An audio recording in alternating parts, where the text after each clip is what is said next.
So this one's kind of goofy. Logarithm of base b.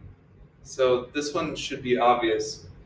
Anything to the first power is just itself, right? Ignore that one. Here's the one that is very fun. If you have a base and the exponent is 0, remember that anything to the 0 power equals 1. The other thing you need from this slide is this part, the common logarithm.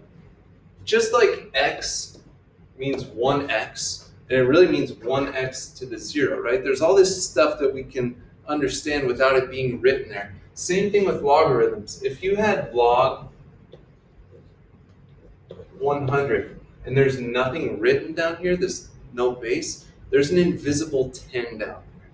So anytime you don't see a base written, it's an invisible 10. So now we're going to be evaluating these logarithms using our sweet skills.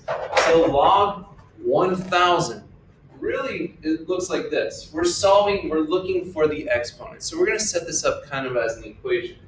So we're going to think of it as log sub 10, 1,000 equals x. This is how we're going to solve it.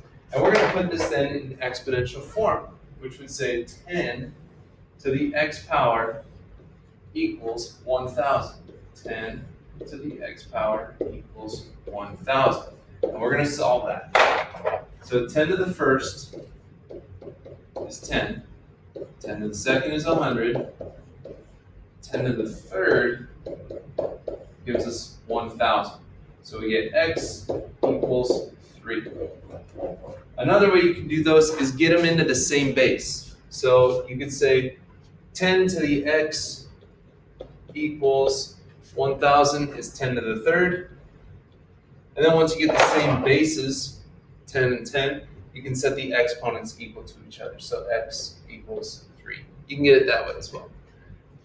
So looking at the second one, if we said equals x and then we set up a formula, it would say 4 to the x power equals 1 over 4. Now, what can an exponent be to move that number underneath a 1? Oh, it would have a negative exponent. So it would be 4 to the negative first power. Right? 1 over 4 is 4 to the negative first power. So if we set that up as an equation form, what am I doing here? There we go. We could say 4 to the x equals 4 to the negative first, and then you would say x equals negative 1. So anytime you're dealing with a fraction, that means the exponent's going to be negative, right? To kick it underneath a 1. So I want you to try out a couple here. Now this is a small decimal, which means our exponent is probably going to be negative. This one, ooh, very tricky. So try them out here.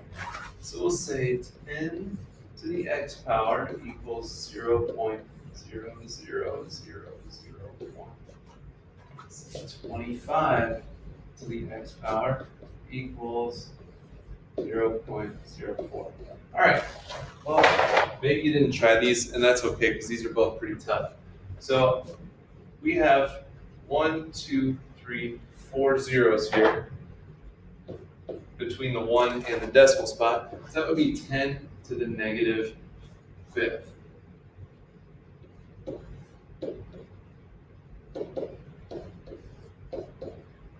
So then we would say x equals negative 5.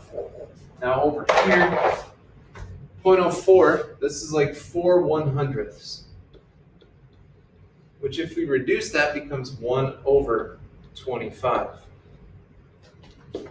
So 25 to the something power gives us 1 over 25. That would be negative 1. That one's pretty tricky.